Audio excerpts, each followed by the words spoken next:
and welcome back, family, to this channel where we're making God known, loved, and glorified as humans become agents of evangelization.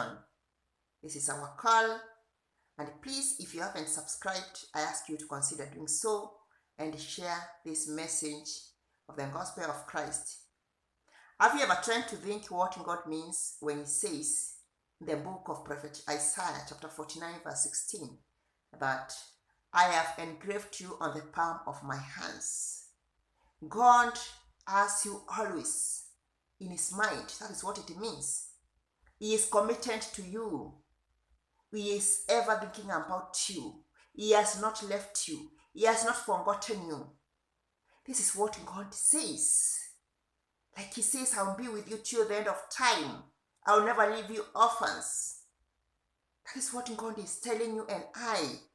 And sometimes, quite often, we think that God has forgotten us, God has left us, God is not caring about me, God is not thinking about me, He is not answering my prayers, He is not giving me what I'm asking from Him.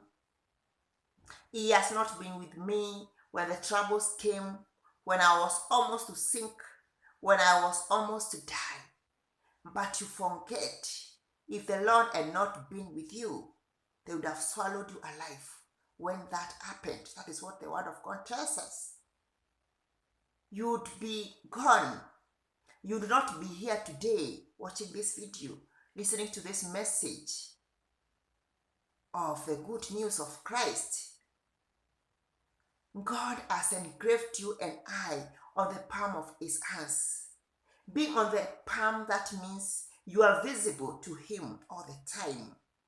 He can see you. He can see what is happening with you. He can see what is happening in your life. He can see what you are thinking. He can see what is going to happen to you next. He can see all the movements. And so, let us not be tempted to think that God has forgotten us, my brothers and sisters. God always has in His mind, and He cares for us. He thinks about us. He loves us unconditionally. Let us also reciprocate by loving God and staying in His presence. Be blessed.